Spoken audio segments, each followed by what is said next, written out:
first question, and let me just speak a little bit about the format. I'm going to pose a series of questions to the speakers, and then basically we're going to hand over the platform to all of you to continue asking questions and getting answers to some of the questions you have in terms of your ongoing pursuit of the arts. So for Patricia, the focus of the Crit Lab is on an alt-academic program for working artists who have been working professionally for many years, finding ongoing critical, rigorous discourse and community outside academia, continuing when one is a working artist alone in a studio. 60 to 75% of Crit Lab participants have MFAs, and a large number of the balance have BFAs. Most have been out of school for extended years. You mentioned that the Crit Lab participants are not students, that this is an important distinction. Can you give us a broader context for what the Crit Lab is, what is the stated goals, and what you feel that you've achieved? Let's see, how long do you all want to stay here? First, I just have to say a very quick thank you to Livia. We've had such a good time, and also, if you're not in the arts, nobody has any idea how much work goes into doing something like this. There's something like 59 artists and multiple works, and so I'm really grateful to the whole team here, Joanne and Mara and everybody. They've been amazing, so thank you. And to the artists, of course, showing up. And if you see the show, you'll see that the show is really museum worthy, and that's really important to us at the Crit Lab. So the Crit Lab came about because, well, it started with 5 people in my studio and just kept growing and growing and growing. And in the spring, we had 75 people in the program. It's a 5-month program of small groups curated by me. So I pair artists with other artists who I think are going to have a really engaging conversation with one another around their work. And basically, it's not, you know, coming to hear me. It's peer driven. I have a very powerful pedagogy structure that I've developed that came out of my teaching in undergrad and graduate programs, and both my passion for critique and also the problematics that I often found in critique, some of the unspoken prejudices, biases, and kind of subjectivities around lots of things, not just media, but also around age, race, gender, etc., all kinds of ways that people perceive art. So it's a critical analysis, language-based pedagogy that really allows us to encounter the work, first and foremost, and kind of meet the work as a verb in the world, as an active agent in the world, and kind of consider what the work is doing, how the materials are speaking, what language, you know, what are the things that come up, what are the discourses it is involved in, and that is an amazing way because it kind of takes, you know, we can't not be subjective, but it takes away the kind of, why did you do this? And that kind of psychologizing, I think, of the work and meets the work on its own terms. So that's really powerful. And then just to say about artist communities, you know, there's this myth of the lone genius, and we all know what that looks like, and it doesn't look like me or a lot of people in this room probably.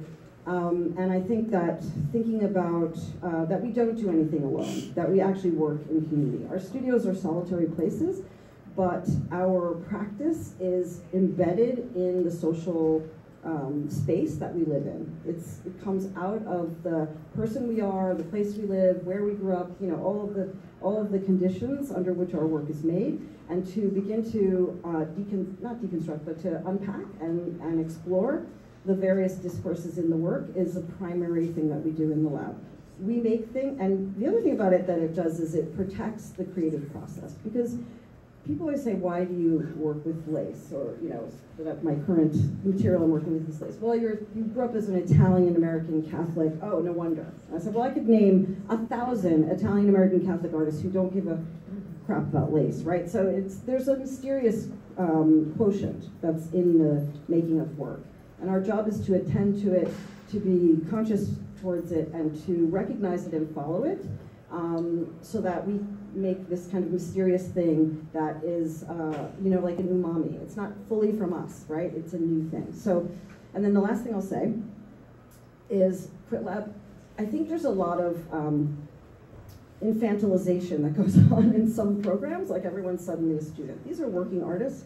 they're showing at all levels of their career, from more nascent studio practices to museum exhibitions, and we come together as a community of rigorous critical analysis of the work, and it's not a student situation. So I want to kind of get rid of that hierarchical thing that I'm somehow the teacher and they are students. It's a peer-led, I sort of, shepherd the conversations, but it's really led by the artists. So these are really incredible artists. So I'm just endlessly inspired, even if I'm doing 70 critiques a month. It's really inspirational. I learned so much from all of them, and they are working artists. I want to eliminate that kind of thing in this sort of, anyway, I think that's a big thing, is that people are in programs and they're often referred to as students, and these are not. This is not a degree program, this is outside. It's based on a lot of academic frameworks, some academic language and some theory, but it is really peer-driven.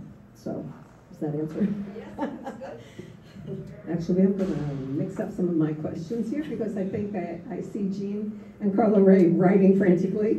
So maybe I'm going to jump into what you might be writing about. Okay. So our core academic program is really disparate from what you've heard described by Patricia in terms of the Crit Lab program.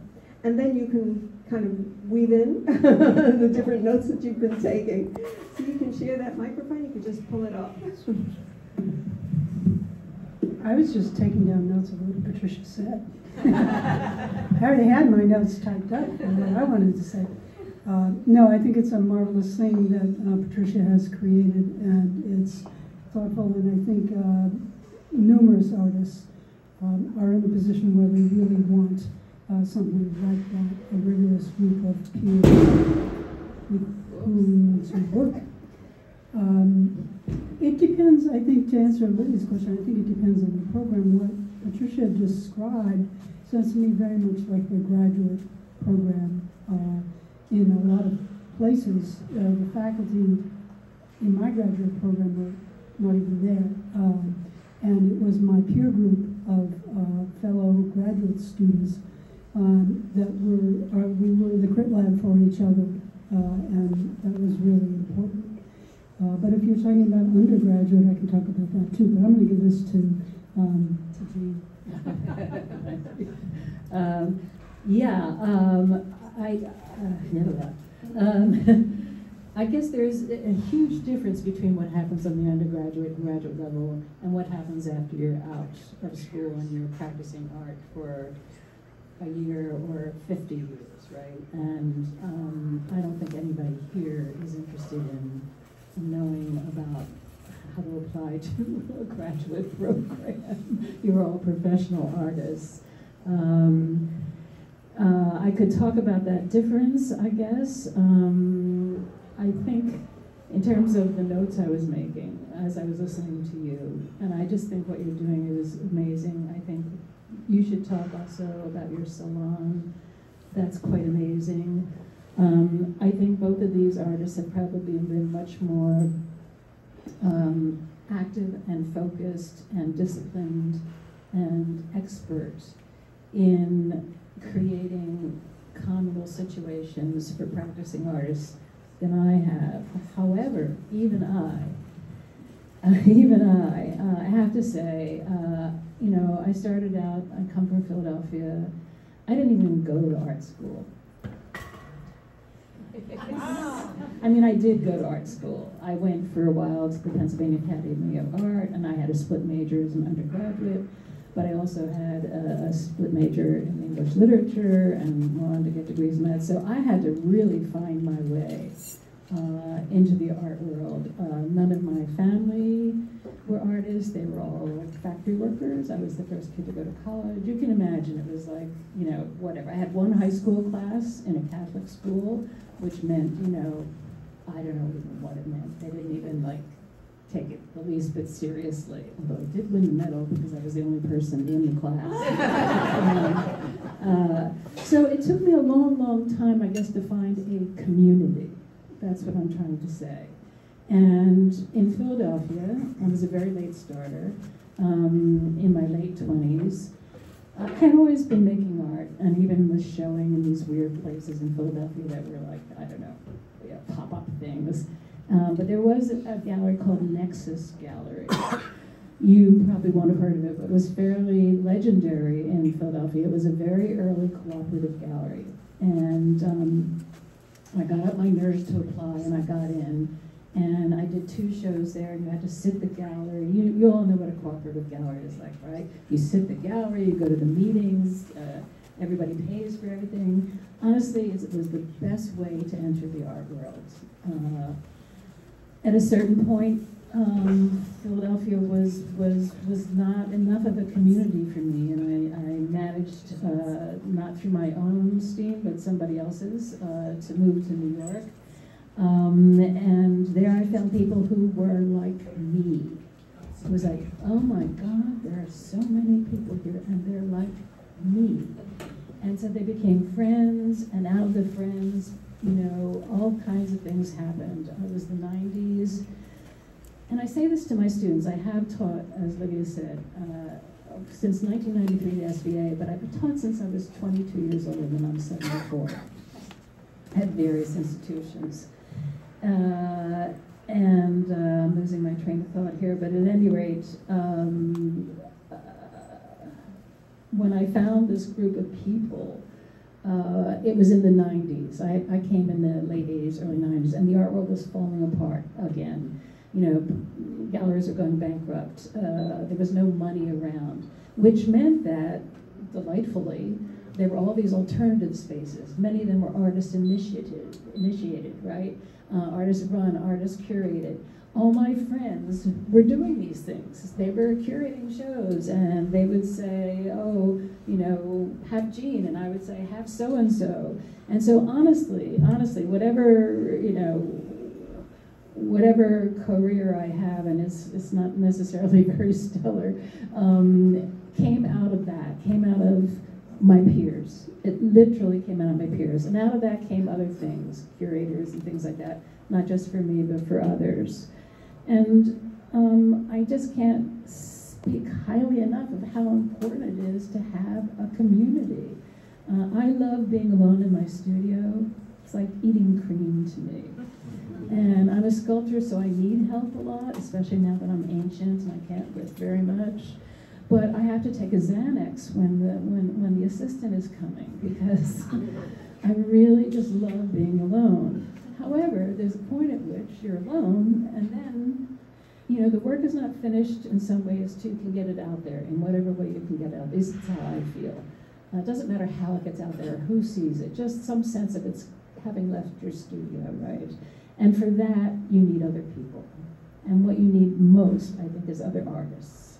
There's just absolutely no substitute for that.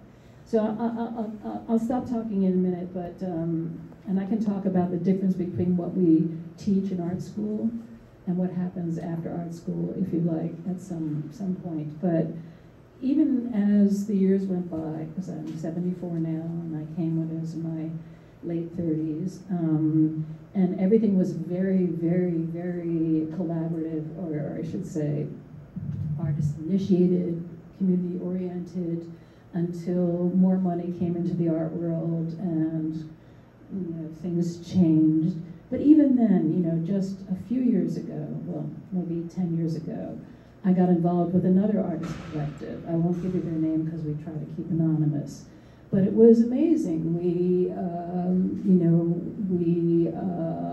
featured artists. We did interviews. We did archival things, trying to save, you know, videos that had been shown. There's a whole archival section to it. We had guest curators come in and do a kind of online exhibitions. And this went on for about 5 or 6 years. It was amazing. And I think the only reason it's not continuing now is because of COVID, which kind of knocked us for a loop. And 2 more things I'll say. One is a current thing, which is collaboration.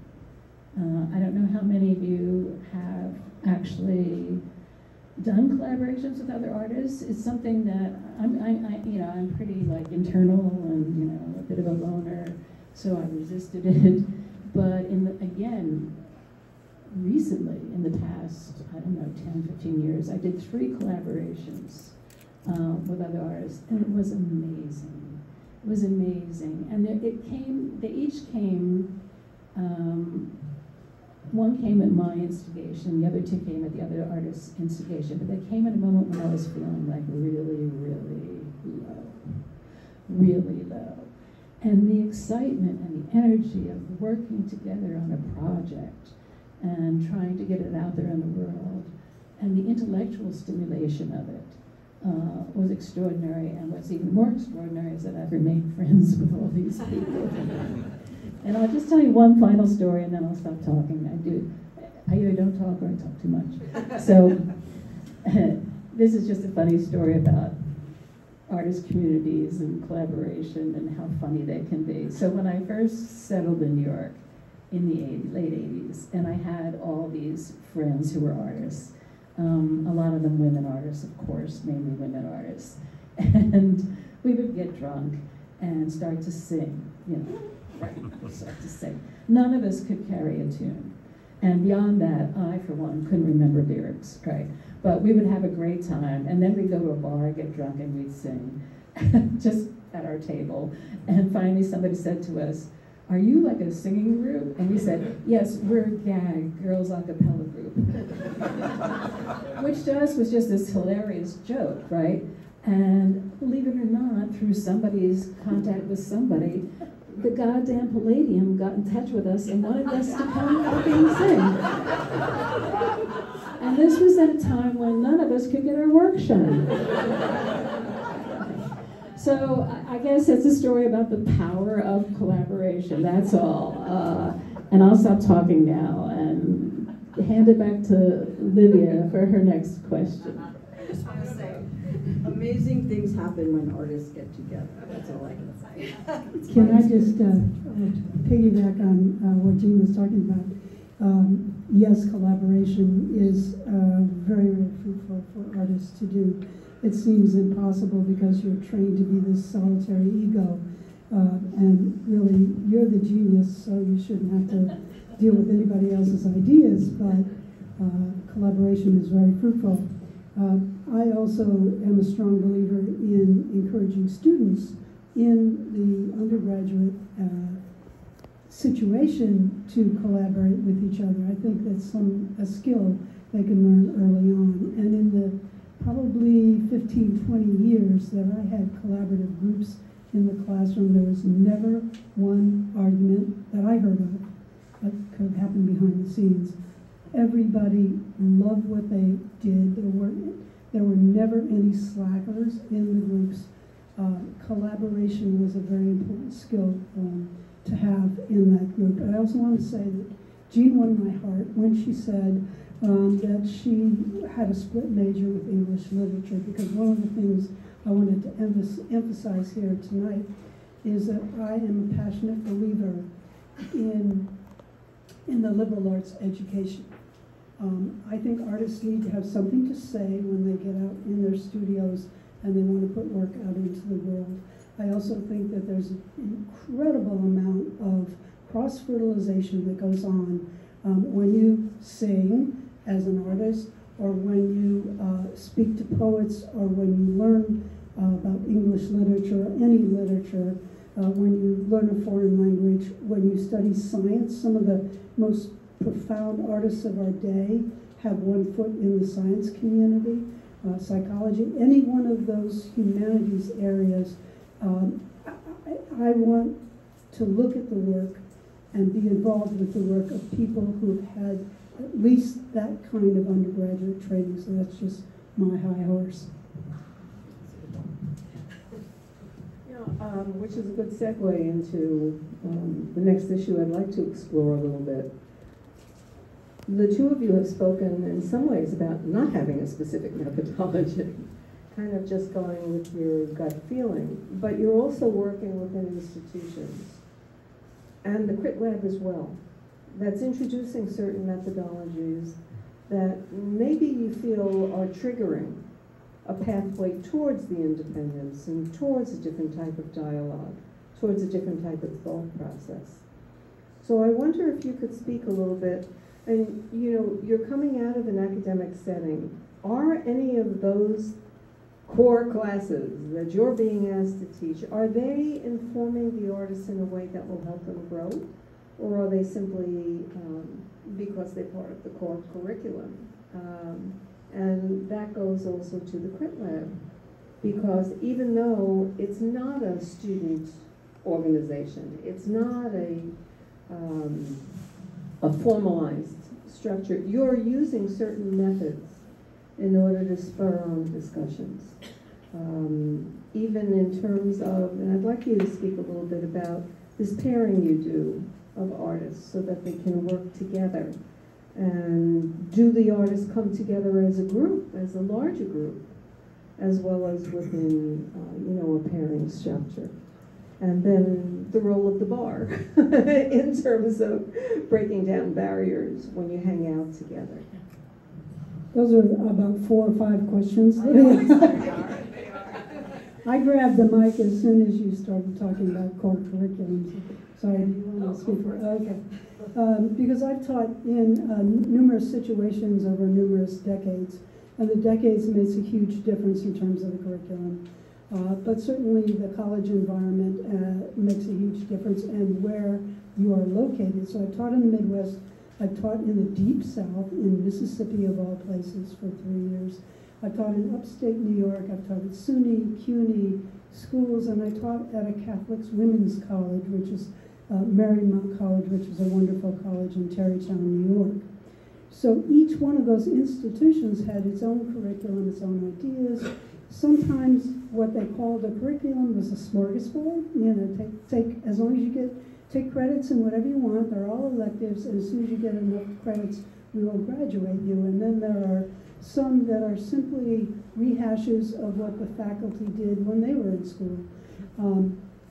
But it wasn't until I got to Westchester Community College where we as a group of faculty were charged, a faculty of 7, were charged with starting a new curriculum, building a new curriculum from the ground up. And I learned so much about myself, about art, about what students can and should do, or can and might do.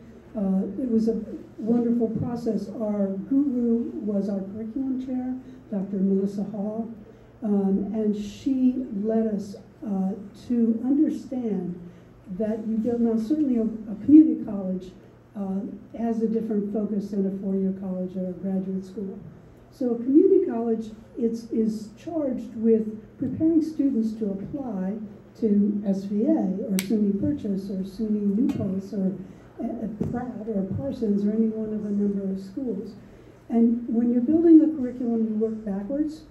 You start with where the students, what their goals are. We had a handful of students who just wanted their 2-year associate's degree. That was their terminal degree. We needed to serve them. We also needed to serve the student who wanted to get into SVA with their portfolio. So you work backwards from that, and you find out what their foundation programs are like, because our students are spending 2 years in our institution, and then they're going to move on to SVA or SUNY Purchase. And then you build your curriculum around that, and ours started with drawing. It was like the bottom line for everything. We also had a curriculum that built one thing on the next, so that what you learned in a drawing class about composition applied in your 2D design class, applied in your 3D design class, applied in your sculpture class, in your digital art class, in every class you took thenceforward. So the learning was reinforced and reinforced and reinforced and reinforced. I pat myself on the back and my colleagues on the back for really building a curriculum. It made a tremendous amount of sense for our particular students. I just want to say one more thing. There does need to be some flexibility within any one curriculum. So for example, I was encouraged when I taught 3D design, and it became apparent to me that it was unconscionable to teach 3D design unless it was a sustainable design course. So I switched the course. It was still 3D designing, but it was sustainable 3D design. We need, as institutions and as artists, obviously, and as collectives, to be responsive to what's going on outside of the university, outside of our studios, in the real world.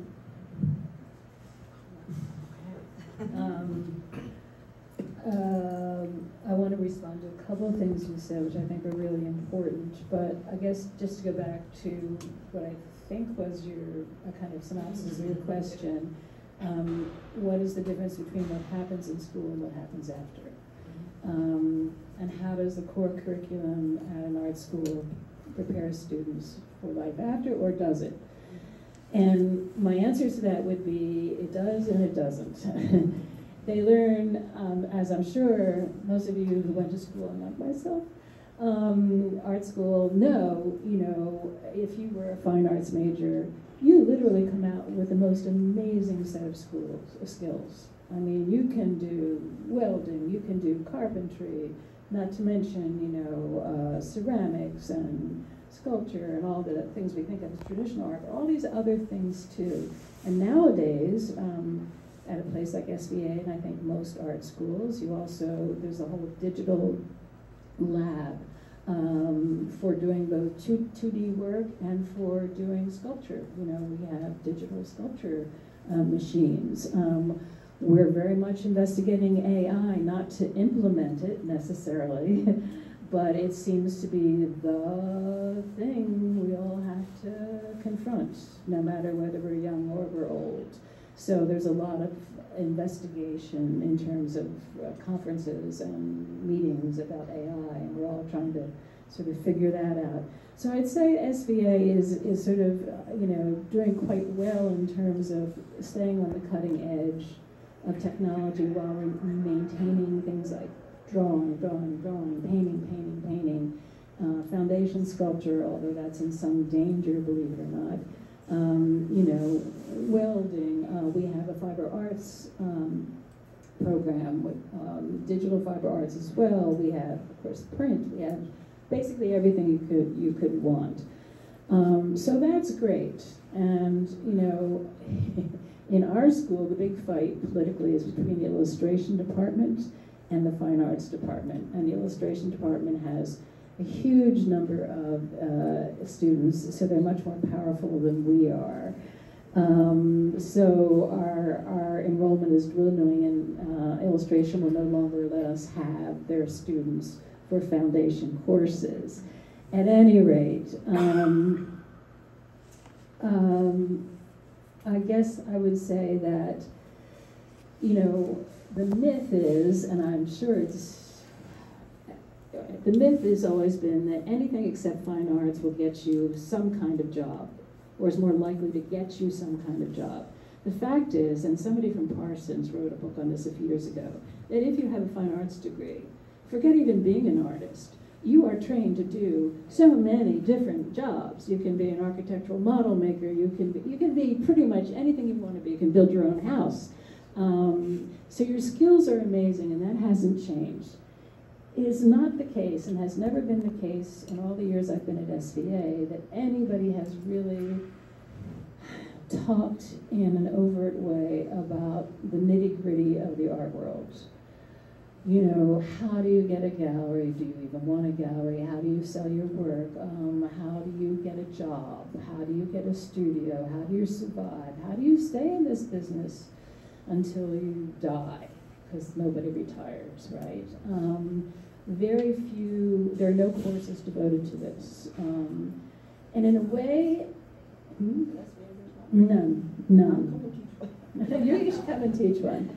On one level, I think this is not a bad thing, because you don't want people always being worried about their career when you're basically trying to make them comfortable with their creativity and take away as many fears about failure, so that they can produce good work, because good work can't be produced if you're terrified.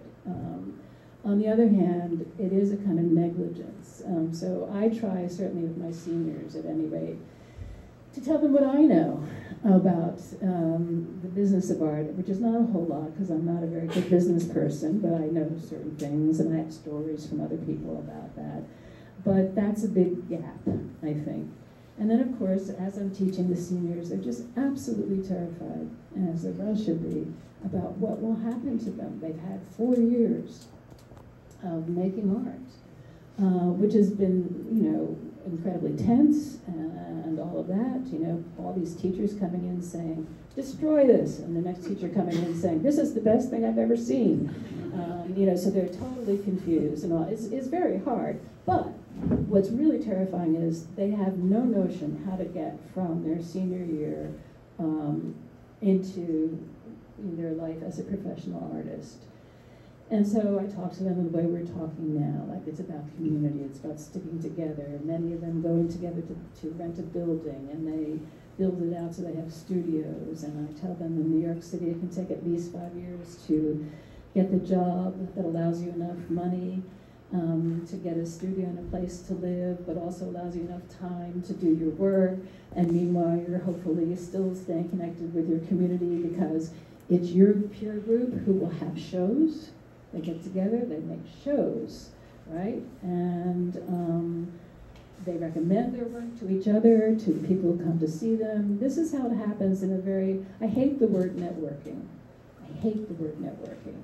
But there's a very natural way of just being with the people who are your colleagues, and who you naturally gravitate towards, who will be your colleagues forever. These are the people who will come to your first show and come to every show that you have pretty much, and will come to your last show, as opposed to the collector, for instance, or the curator, or the critic even, all of whom are wonderful but don't have the time to follow your career from cradle to grave. Other artists, they know your work.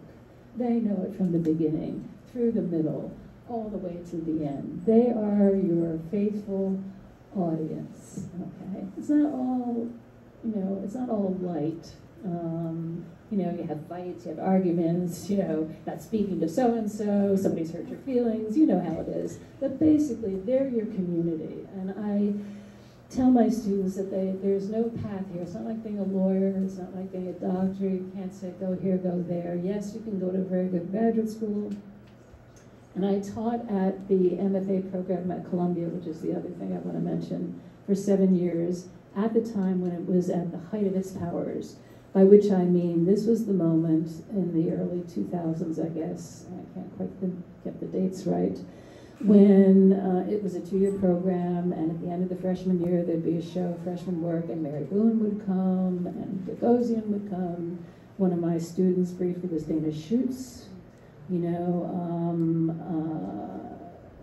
I could mention 4 or 5. Aoki Sasimoto was my student. And Dana Schutz was picked up before she finished the end of her first year. And obviously, unlike for some students who were picked up and dropped 5 years later and never recovered, Libby and I were talking about one student who was not at Columbia, who was in the Whitney program at the age of 21, and it nearly killed him, the fame. But he managed to pull himself out of it. So the fame can be very destructive, or it can be, I mean, Dana has managed to, she's had her ups and downs, but she's managed to sustain her career. But the point was that at the MFA at Columbia was a whole different thing. There, what you were doing was, first of all, the students were older. They didn't take people straight out of school. My oldest student might have been 50, and my youngest might have been 28, okay? And you had 10 students. But the atmosphere was so awful. Even the sweetest students were constantly looking over your shoulder to see who was the more powerful person who could help them. And even if they weren't doing that, or they were trying not to do it because they felt so bad about it, 70% of them felt like failures before they finished their MFA, because for every Dana Schutz, there were, you know, 40 students who didn't have that happen to them. So that was another interesting point. That should have been like, you know, for a long time, the advice was, if you want to know how to get from being an undergraduate to being a successful artist, go to Yale, go to, for a while it was Cal Arts, go to Columbia. And that is no longer true. Obviously it helps, but there are all kinds of Yale graduates and Columbia graduates who are struggling as much as those who never even went to graduate school, which is still a debatable issue, whether you should or you shouldn't. So I'm sort of rambling, and I'm trying to get in all the different things that are on my mind about this notion of the curriculum in art schools and the disparity between that, which in many ways is a very, very good thing, and then the unpreparedness for what happens to you for the rest of your whole life as an artist. And the final thing I'll say is that I am sure you all know this, that there are fewer and fewer people electing to be fine arts majors. Fine arts programs are closing in Philadelphia. The venerable Pennsylvania Academy of Fine Arts, where even I went for a while, which has been around since before Aikens, right, closed. What used to be called the Philadelphia College of Art, which was a very, very distinguished college of art, and then became the University of Arts, closed. I hope I'm not giving away any sort of professional secrets that will get me fired, but School of Visual Arts is having a very, very hard time keeping fine arts majors, but also just keeping students.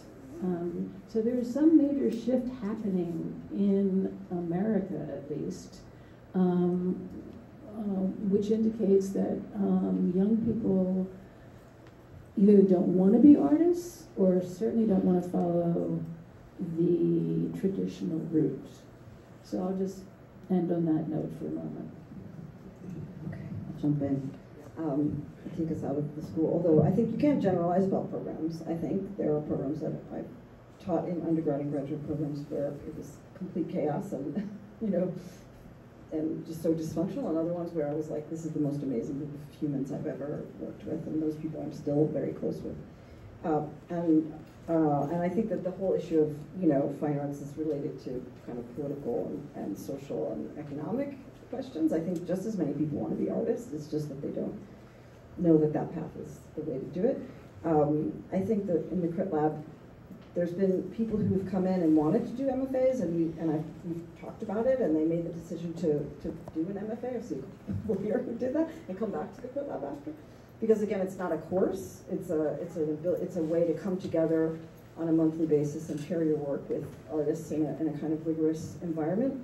And it's about building sustainability in your practice, because it's really hard to be an artist. I mean, let's be real. It's an incredibly difficult path to take, and you do it, nobody wants you to do it. You do it because you have to, because you want to and you have to. So in order to do that on your own is very difficult. So to do that with a team of people on a regular basis, some people have been in the Crit Lab, you know, since 2013 when it started. And not because I'm not teaching, it's not a curriculum in the traditional sense of like 2D design, 3D design. It's because you're coming together with a curated group of peer artists and just talking about your work, you know, like working through all the questions you have and the questions on the table in the work, and doing it in a format where it doesn't devolve into, I love that, you know, which is wonderful, and I think there's a place for that, you know. I always say your friends and family are like, I love everything you do, or I don't understand anything that you do. But you know, often you want and need a more critical discourse. And so I think that there's a whole bunch of sort of alt-ed programs that exist now that are answering that need for people who either have degrees or decided that the degree is not really necessary for them because they don't want to teach. There's not really going to be any teaching jobs with all these colleges closing, but you know, those are much more difficult, and also that's not everybody's interest, right? So, but you still want that rigorous, critical framework for how to push your work forward, to push your work to a much higher level inside that kind of thing. So I think that. So about the curation, if I'm remembering the question. I curate the Crit Lab, not to give you the whole structure, but it's basically, there's some variations, but basically there's a small group of artists that meet twice a month for 5 months, the same group of people, and it's maximum 7 artists. So it's basically a 5-month ongoing conversation with the same artist, which I think is really different than the kind of cold read critiques that you often get, which are also important because you want someone who doesn't know anything about you to read the work and give you feedback. But an ongoing conversation is one that, in dialogue with artists whose work has some connections, it's not necessarily, you know, media specificity is not a thing, it's about the ideas in the work, who share some, you know, some different kinds of discourses in the work, can kind of expand and explore those in the context of a group of very serious artists. Like, you have to be serious. I've had people come in the Crit Lab and like, this isn't for me because it's pretty, you know, you have to really show up, or it's not worth it, right? You have to really, so these are artists who are incredibly dedicated. And that functions in multiple ways. It functions in building resilience in your studio, which is really hard, because maybe this month I'm feeling like I'm tossing it all out. It's the end for me, I'm done. I'm gonna go work at a bank or something. And someone else is like, oh, I'm fired up, I just did this thing and everything else. So we can share, we can collaborate that energy, not just the conversations about the work, but the ability to kind of put that energy in the middle of the table and share it with one another. Both the challenges and the opacity of some of these projects where you apply for stuff and it's like, no. You know, when I'm jurating or curating, I try always to kind of give people some insight into my thinking. And I've gotten responses where people said, I'll never feel bad about a rejection again, because now I know how this works. Like, it's so opaque, it can feel really demoralizing. And so to not do it on your own, because you have to do the studio on your own, you have to. But bringing people into the studio and into the studio conversation is incredibly powerful for the work. And sometimes you want that before the curator comes in, and before the museum person comes in, or before you apply for that residency or that grant. Because you want people to say, you know what, this, you know, let's read this. Let's think through the things that are really powerful and the things that you might want to think further about. There's no telling people what to do. There's no telling people something is good or bad. We just don't do that in the Crit Lab. We're not interested in that. What we're interested in is reading the work as a community of artists who are very serious about what we're doing. And so it builds resilience in the studio. It builds resilience in that crap load of administrative stuff that artists now have to do, which is just, you know, it's like another full-time job. And I taught professional practice for 20 years in undergrad and graduate programs, and I would say to my students, if you're not ready to have 5 full-time jobs, you better find another profession. And they would laugh, ha ha. But let me tell you, how many contacted me a couple of years later and were like, wow, you really weren't kidding. I mean, you know, maybe I exaggerate, maybe it's 4. But ask any artist and how many hats you're wearing and the number of things that you're doing in order to both keep the conversation dynamic, keep it critical at the level you want to be, engaging with the people that you want to work with, and doing the studio work, preparing your portfolios, writing your statements. You know, it is, you know, it's an enormous amount of work. So having a supportive community that is really rigorous is, you know, there's a lot of friendship and community in the Crit Lab. I have people who lived down the street from each other and didn't even know each other and now are best friends. They met in the Crit Lab. But there's a very particular purpose. I always say when we come into the lab, and it's virtual right now, started in my studio in person, but it grew and grew, and then with COVID, what was so wonderful about the being online is that I could curate not by geography. I could curate solely by the work. So I have artists working on projects that are, you know, fairly at a very big scale, or, you know, and they're from all over, and they can come in and talk to each other. So it builds that community. People have collaborated, right? We're always encouraging people, encouraging one another. You know, I'm like, yes, I shepherd, but I'm not the guru. I just hate that terminology. And I'm sure that, you know, harms me in some way, because the guru train is like a big thing now, you know what I mean? I'm not interested in that. I'm much more interested in finding a collaborative community that I can work with. I bring a lot of expertise and a lot of experience to the table, but I always say I don't own the table. So I want everyone to come to the table and bring what they have. So those are some of the frameworks of the lab. And again, the ongoing 5-month conversation has a very different character than like a single critique. It's not a qualitative difference, it's a quantitative difference. So people get to know your work in great depth and reflect upon it. And we've worked through some amazing projects where people are really trying to do very ambitious things and don't necessarily have a pathway for it, right? They didn't have that framework or that particular education to do like larger conceptual projects or whatever. We can think through that. But to me, everything, even a very small, beautiful painting is a large conceptual project. But so, you know, we just dive into the what the object is and what it's doing and how it's speaking to the world, how it's speaking to you, and how it's speaking to the community.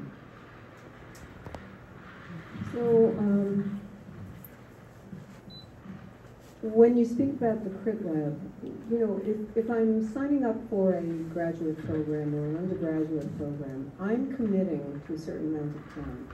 I will be in dialogue with the people in that program on a regular basis, either daily or several times a week. So is there a format, not a format, but like a menu that you follow in the Crit Lab? How many times you meet a month? What you discuss? Is there a trip involved? Is there a retreat? How do you build the community so that people really know each other and feel like there's a connection between them? So I don't want to make this an ad for the Crit Lab, but I'll just give you I built a private social network with Mighty Networks, which is a social media platform that many virtual programs use. The Alternative Art School uses it, and Network uses it. So, and you have your own, so it's a private space that anybody who's ever been, nobody gets kicked off my island. It's not a membership. I'm not interested in a membership program, but once you're in the lab, you're part of that community. You can see all the members, you have access to lots of resources. Those will shift depending on what you're doing. The sort of classic, let's say the classic lab meets over 5 months, meets twice a month. And everyone has a full dedicated 45 minute crit for their work each month. And so that expectation, so there's not a topic, the topic is your work. You bring what you want, like I'm always like, what do we need to know? Well, I will say to the artist, what do we need to know today to have the most productive conversation for you? And so that's the framework. Now I've also done the Alt MFA, which is small. I've done a couple of them, and we keep talking about doing another one, which was a concentrated 3 or 4 day like conference, where I invited a lot of faculty that, again, I feel it's really important to me that I feel like people are not going to do the kind of what would be called the Yale critique, right? And that's like, that's bad. Why are you paying? You should go home. You know, I'm not interested in that. Like, what's the use of that? I understand that has a usage in the market, but it's not a usage in the studio practice and for building sustainable community. It's not. What we want is just productive conversations. I can meet any object. I mean, I could critique this bottle right here, and you probably would be very entertained, right? I mean, you can talk about objects or living things in the world, and they tell a story about where they came from and what they were made of and who made them, et cetera, et cetera. So it's really powerful, that method. And also, so we do the Alt MFA, and I also developed a residency in Italy. We were there this summer. We had an amazing time. There's a couple of people here who've been to Italy with us. This is the 3rd time we've done it, where we go to the Venice Biennale. And then we do exhibitions like this. I mean, this is an incredible way where people are coming and they maybe have seen each other virtually and have never met in person. I'll forget, because I see everybody, right? But they're like, oh my God, you're so-and-so. You're like, and so that for me is really important. We do an exhibition every year. It's been at Map Space until Livia was gracious and generous enough to collaborate with us on this one. And I look for other venues to do it, because I really think that we want to support, like you were saying, right? That the artists supporting artists, being a community that supports one another and creates community for one another and creates opportunities for one another, then like all that stuff that's happening at that level is fine, and we will participate in, you know, the game, if you will. But what happens, I think, most fundamentally, and you were saying too, is the bar, right? The bar is, you know, when you get past a certain age, you're just not gathering at the bar quite the way you used to. Do you know what I mean? So I think that in a way, maybe this is, I'm going to steal that. The Crit Lab is going to be like the virtual bar, you know, because I do think that artists need to gather, and they traditionally have, but I think in today's world it gets more and more difficult. People are far-flung. You don't want to go to a bar, because do you know how loud bars are now? I live in New York City. I mean, the decibel level is, you can't have a conversation. It's not the way it used to be.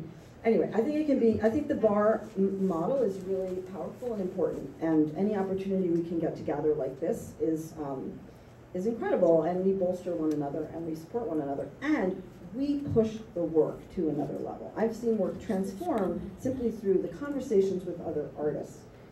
Transforms the work, because when I would say, if I'm in my studio, I'm like, I don't know, self, what do you think? I don't know, self.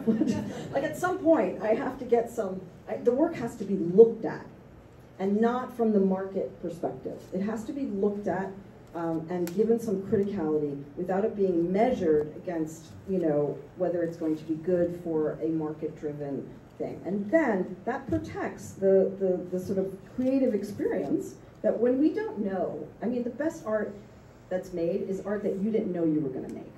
And that requires an enormous amount of trust and vulnerability. And so having artists come in and give you that feedback before it goes out in the world is really, really powerful. And not just to say, I love it, right? But because people come to me and they're like, yeah, I have all that. Everybody loves what I'm doing. It's just not, that is only takes you this far.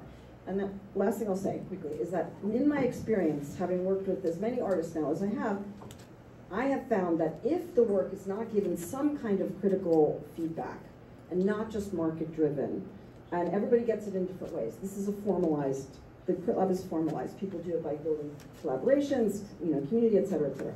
I feel like the work just never can get past a certain point. The work just hits a wall because it's very difficult to articulate what's happening in the work for yourself. You need to kind of, look, there are people who do that.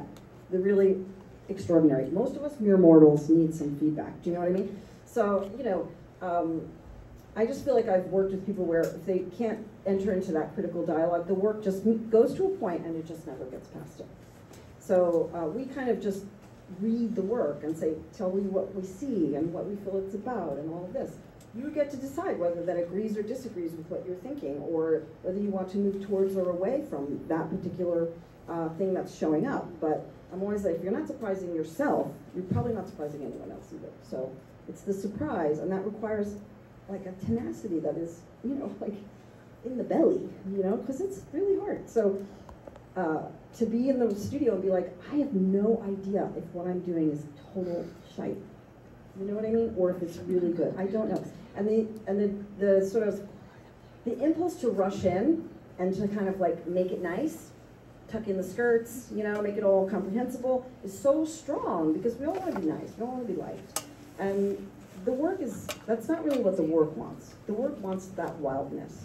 So I have found that this particular process kind of helps protect that and helps me anyway, and I think people in the lab might attest to this, to have some tenacity in those moments where you're like, I have no idea if this is good or not. And some people have said they bring in one thing in their group of works that they bring in, like, don't look at this. This is just, I don't know. This is just like a thing. I'm not sure. This is this is terrible. Oh, and that's the thing that we end up spending, is just speaking to everyone most powerfully. So, yeah. That's what I'll say. So that's a tough question.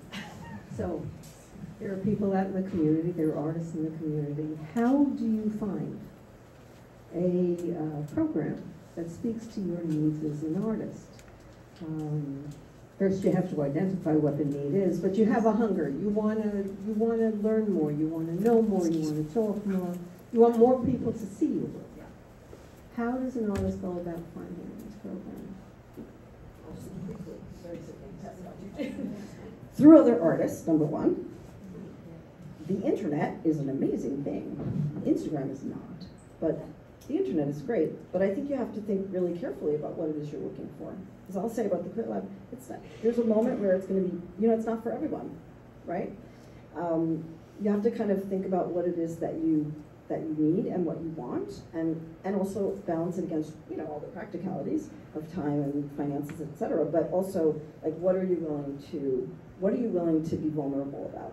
To me, that's really important. Where and what are you willing to be vulnerable about? Because that's where the real growth goes. And people come in and they're like, I just really want to get like good feedback, and when it starts to, we don't give negative feedback, but we're analyzing something, right? And so if you're not really ready for that, then there are probably other programs that you can do. And then there are programs where there's more instruction, do you know what I mean, that have a very formal instructional kind of component. So I think, I don't know, sit in your studio and ask yourself what it is that you feel like you need. That's the first, and then go to the internet. Ask people you know, ask artists. Yeah, always good to ask artists. I mean, they are your greatest resource. The only thing I would add is residencies. One of the sort of tried and true pieces of advice I give my students is when they say, how do I get from here to there? I say, residencies are a great way for you to make your way into a more stable sense of yourself as an artist. I personally hate residencies. I went to one once, beautiful Italy, an apartment in a 16th century barn that was bigger than my apartment in New York, a studio that was gorgeous, food under the stars, and I couldn't make one thing. But many artists do extremely well in residencies. Some very famous artists simply go from residency to residency. And there are more and more residencies with each year, with each month. It's like a boom, I don't want to call it industry because it's obviously philanthropic. And I was involved with the Otto for a while on their board before I got kicked out for not doing enough work. But I was there long enough to understand that people get in not because of who they know, not because of their bio, like how famous they are, how many shows they are, but because the work goes up on the wall. It's a little brutal, but it's a little bit fair. 10 images go up, and there may be 10 jurors, and if somebody doesn't say hold within 1 minute, that person is out, okay? It's a little brutal, but nobody knows anything except their name, right? And then we go back to the ones that, are still left. And then there's some discussion, and then there's reading of the letters of recommendation, and then it gets whittled down further from there. But my experience has been that you do not have to know somebody, you don't have to have a big career, that residencies are open kind of to everybody. Well, I have to give a little caveat there. I agree with you, residencies are amazing, and I've been very fortunate to get a few. And I also know the fact of the matter is that the applications for residencies have quadrupled and even more. So this is not to sound discouraging, but to be really pragmatic. They are more, you still want to apply, but you just want to know that they are way more competitive than they have ever been. So what did I do? I mean, I've been to residencies and I do that, but what did I do? I created a couple. I've had a residency in Peekskill and in Portchester because I'm like, what do I have? I don't have any money. I never have any money, but I do have energy and I sometimes have space. So I'm like, oh, I'm going to turn that space over to artists to use it when I'm not using it. So it's not to say residents aren't, because they are. You work with other artists. It's amazing, amazing experience. My work has been transformed by pretty much every residency I've ever done.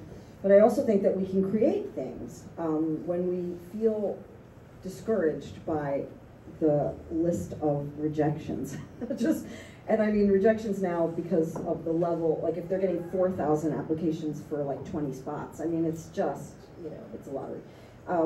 So you get them and it's great, but I also know that we can create opportunities. We can continue to do both, to create opportunities for ourselves and for one another. And I feel like that really can be game-changing in how it feels, and then also what opens up when you kind of open up to other people and to those collaborations. So.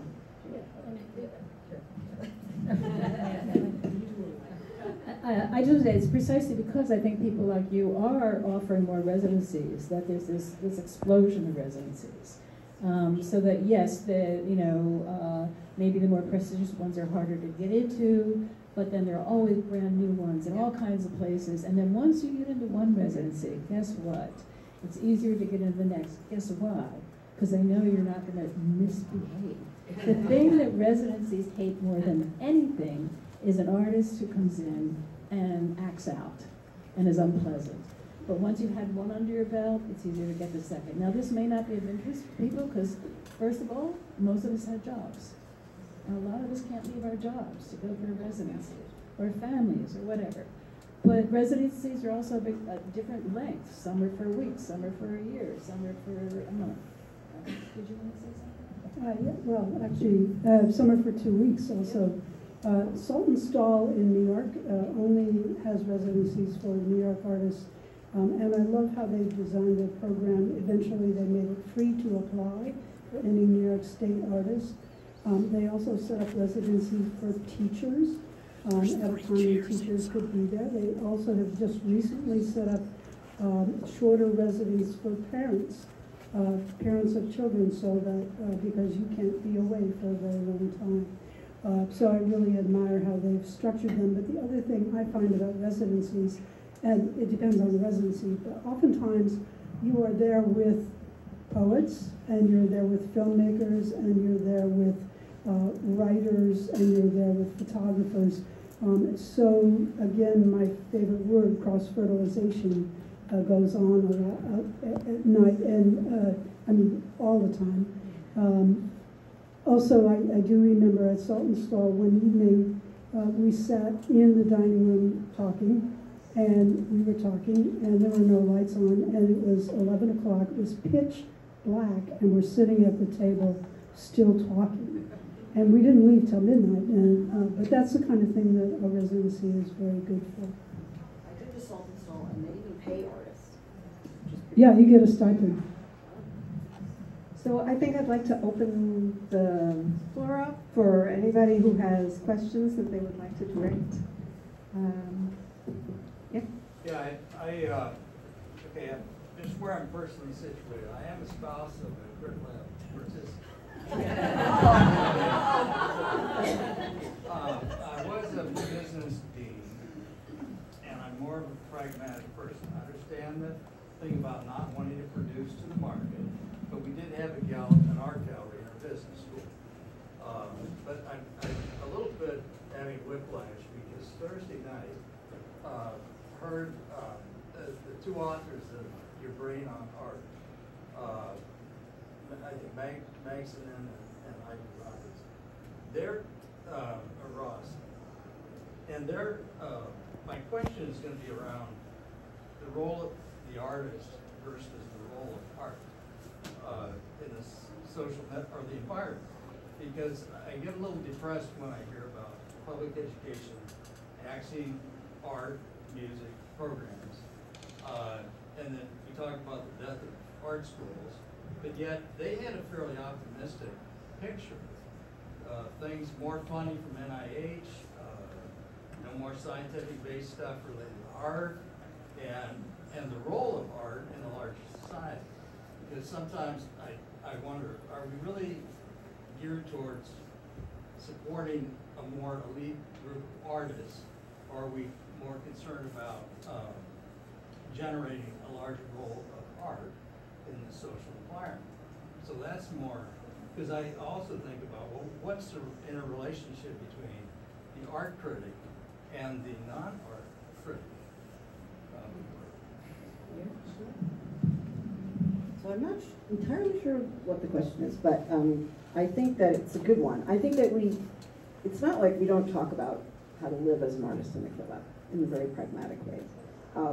And as a curator, I've curated a whole bunch of shows working with artists who work with technology, or artists who collaborate with scientists, or artists who are scientists.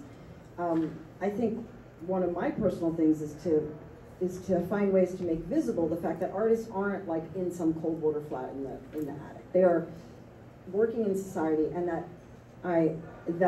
nothing gets made without an artist.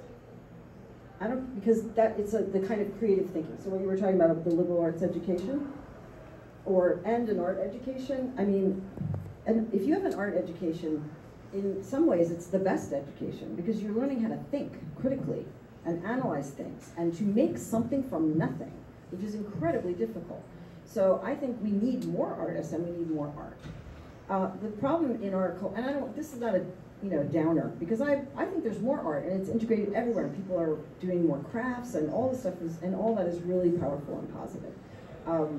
The question, and sort of at the higher, like the political level, is that you have to persuade people that there's a zero-sum game, that 2 + 2 = 4, and art doesn't function that way. Do you know what I mean? So we have to think about art as a place where you develop creativity and resilience and thoughtfulness and strength, and the ability to survive whatever's coming, towards us at any minute, and to create innovative solutions, as well as like those of us who want to just hole up in our studio and make like objects. You know what I mean? I don't think those are entirely separate things. So I don't know if that's what you're talking about. I think it's there's an advocacy about art as not being something that lives outside of everything else. that is integrated in every single thing. Like every chair in this room was designed by someone. And that's a complicated thing. That doesn't mean art needs to be functional, because we need things where we have spaces of respite. We need inspiration. We need to be challenged. We need to, artists will show you things that are happening in the world that we don't want to see or are not visible to us yet, right? There's so much that art does.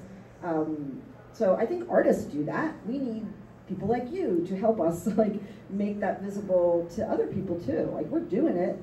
Does that make sense? Does that answer your, or not perhaps answer, but. No, it's not really an answer. Yeah. The thing, but I think it's how do you get that message? I'm not sure that's the perspective of a non-artist. Well, since I am an artist, I can't step outside. But I mean, I've worked in community a lot, as I think everybody here has. So, I do think advocacy is involved, and also making sure that you have art in K through 12 school, because that is absolutely essential.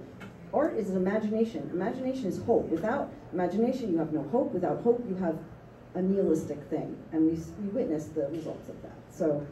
That's my soapbox. I don't know if this will answer your question either, or even come close to what you were asking about, but teaching in the Midwest and the Deep South was very different, and I think that we realized in the art departments there that we weren't creating art stars, even though these were young people who were passionate about making art. And wanted to do it for the rest of their lives. We knew many of them would be out driving trucks or waiting tables or teaching or doing a variety of other things. So what I finally realized was we were teaching people to think creatively, critically and creatively, because those were the people that were going to go out and have kids and raise their family and see things through a creative lens and maybe encourage their children and their spouses to think creatively, and that echoes throughout the community, so that everybody benefits, not necessarily from walking into a white room and looking at paintings and sculpture, but benefits from the whole milieu of being in a society that values art. And so I think that's a really important thing that I figured out, and something that is important to keep in mind as an educator. I also keep thinking, with everything we're talking about our country in its current moment, and I keep thinking about Abraham Maslow's hierarchy of needs. And art is way up there at the top, and you can't get people up there, you can't get anybody to look at it or think about it or want to make it, if they have to find shelter, if they have to be scrounging for food, if they have to be taking care of their kids, if the air isn't quality air that you can breathe, then there's no water in our system. So it's something. I actually just want to say, Livia, there are about 7 or 8 panels in this panel. I think there's a lot to talk about, and there's a lot that's really interesting, and I think H.V. Mulca needs to host some more. And certainly the first Tuesday salons at the Bean Runner Cafe, you're all welcome to be there. It's free, it's open to the public, it isn't just artists. And it is, the salons are really based on a more philosophical kind of a discussion about where we are, where we're going, and it includes all the arts. It includes poetry and musicians and dancers and performers of all kinds. So those are 2 venues where the mixing of us elite artists and the average Jane and Joe can happen, and I think that's a fruitful place to be. Yeah, before we leave this question, though, I just wanted to say quickly, I think that after COVID, museums looked at what they were doing in terms of art in a very, very different way. And I think they started taking on more the role of something like what happens when, if any of you have been up in DIA, and you look at the environmental art, they started taking on the challenge of doing art where people could interact with it. And I think that's been a model that's been very positive in terms of whether people are aware that they're experiencing art or not aware of it, that they're there, that they're surrounded by it. In a small way, that's happening in Peekskill, with all of the murals going up through the city, with the illuminating sculptures. It's taking the art out of a rarefied environment and putting it right directly into the community and saying, experience it. Some of you might like it, some of you might not. But at least it's there. There's an imaginative, there's a creative process that's working in the community for you. Yes. I also feel, I just had a really interesting conversation with someone who's pretty high level at MIT, who's been tasked with, articulating exactly why the arts divisions would be, why they should, not just why they should save them, but why they're important. And that's kind of the formalized end of what I wanted to say, which is I really think it's incumbent on the artistic community to come up with better language for describing and quantifying why the arts are important, why they're necessary. Because I think using the word creativity and critical doesn't really do the job. I think there's a very strong argument to be made that the scientific disciplines equally use both of those things in very, very powerful ways. I'm a believer that I'm a believer that we need the arts in a way, but we need to do a better job of putting our finger on exactly why and how that's different in a way, how it can augment it. Thank you. Well, Martha was. Who has the longest? Okay. I've noticed something. I live in Massachusetts, and the Massachusetts Cultural Council for the Arts has redone the way that they fund things, who they fund, and it's a phenomenal change in my mind, where everyone wants that fellowship and attention and sort of stardom of it. It's one of that in state of Massachusetts, but they at least for now they're taking that away, and they are funding every single artist. Not everyone, they can only apply every 3 years, but I can tell you that $5,000 is like huge for any artist, and if it's not huge for an artist, they don't need it. So I really appreciate the because I don't really appreciate stardom so much, because then you have these ongoing conversations in society that some people get recognized for. Some people are really good at that, and I'm really bad at that. So you see these conversations spreading through society, and you see some people becoming famous. And maybe they are incredibly talented, and I'm just jealous, but I do think we should, and I live in a community that doesn't have much, and my philosophy is that we should be raising everyone up, and I don't know how to do it exactly, but my perception of what the Mass Cultural Council is doing is really effective. And so I was actually a question after that is, do you know, every state has a cultural council, or whatever you call it in your state, or something like that, NIFA. So I just wonder if that model is being implemented. So nobody's mentioning this point because it hasn't been part of the discussion, but all of you should be aware of the Foundation Library, because that is a resource. Basically, you sign up for the Foundation Library, and it gives you lists of different residencies, of grant possibilities, gives it to you by state, it gives it to you by individual foundation support. So yes, and the Massachusetts Council for the Arts, some of what's going on there, interestingly enough, was spurred on because of Mass MoCA.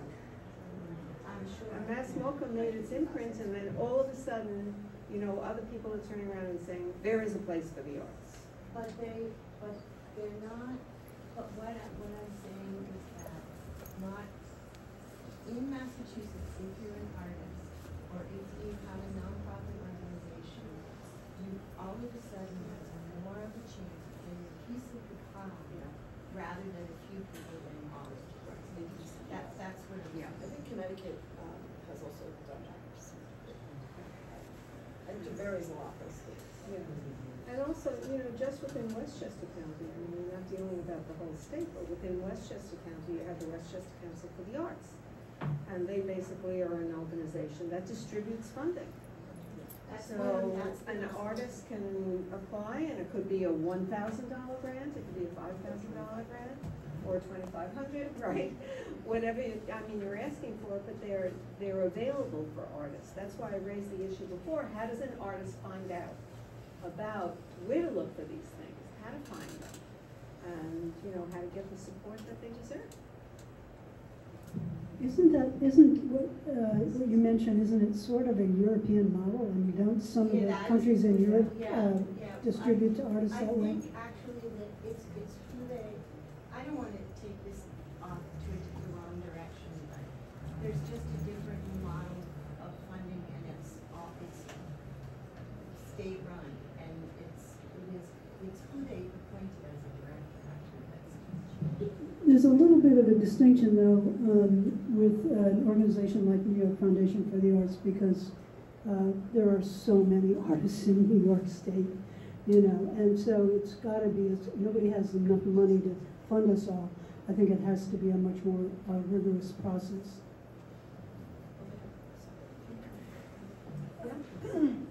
Susan? Go ahead. Oh, first of all, I want to thank you all, and I am a mere mortal, but I have been on my own. I had a year and a half of art school, and my first connection with groups was Livia exhibiting me, and Carla Rae and her notebook, where I promised to do a painting when I started the notebook. But when I went to high school, I was an honor student. We weren't allowed to take art. But the school was so stimulating, whether science or philosophy or history, that I decided, well, there's Leonardo, that if you could think it through, or Shakespeare, you'll suit the piece to the subject. I became an artist. I went to Parsons, I took a summer course, and went for a year and a half, became a professional while in school. The faculty said, get out of here, you're one of us. And taught myself, represented myself. Art directors were like the guild. They would tell me things they knew that I hadn't learned. And then I taught myself to paint, and we'd go to the Metropolitan Museum once a week, and the artists on the walls all taught me what they knew without criticizing me. So I sketched from there. So I should shut up because it's interesting. And like artists are resilient, right? I hold Leonardo's. I've had crazy stories in my life. You find a way. Yes, art finds its own way. Find a way. Yes. I just wanted to piggyback on a couple of thoughts here. My background is working for an institution as a special education teacher, but I have to say I have 3 master's degrees, art therapy, special education, and MFA. And when I went to get a job, I had to figure out, okay, what can I call myself so that they'll understand that they have first of all, a line for it, and I can do what I really want to do. And it turned out it was a gift. As a special education teacher for the younger grades, I didn't have to deal with goals in terms of academic goals for art or anything like that. My goals were developmentally these children who needed support in learning. How could I creatively help to support their needs and their goals?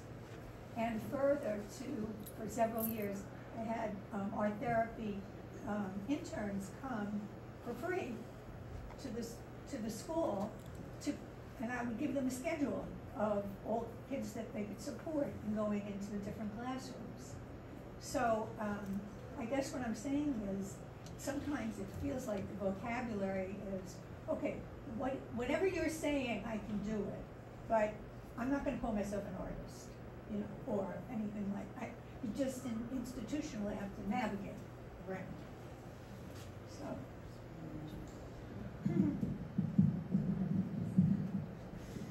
So I just want to mention that Livia and I mainly lead it, and Livia comes when she has time in her incredible schedule. The Artist Club, the HV MoCA Artist Club, which is a bit based on the Crit Lab, but it's free, it's a little less formal. It's once a month. We do 3 crits. It's free. We meet here at the museum. We share a potluck dinner, and then we talk about the work. So if you're in the area, obviously it's not going to be easy if you're, if you've come from a distance. But if you are interested in that, you can check out that information. We're in fact meeting on Monday, this Monday. So that happens once a month here at the museum. And I hope that I don't want to close this, but I hope that you'll all stay and chat with us, but also look at the water. And there's some food, candy, it's Halloween. So there's some snacks on the side, and there's some wine and some beer, and you can sing with your drinks, whatever. And I want to really thank our panelists. I think they've done a great job. Right?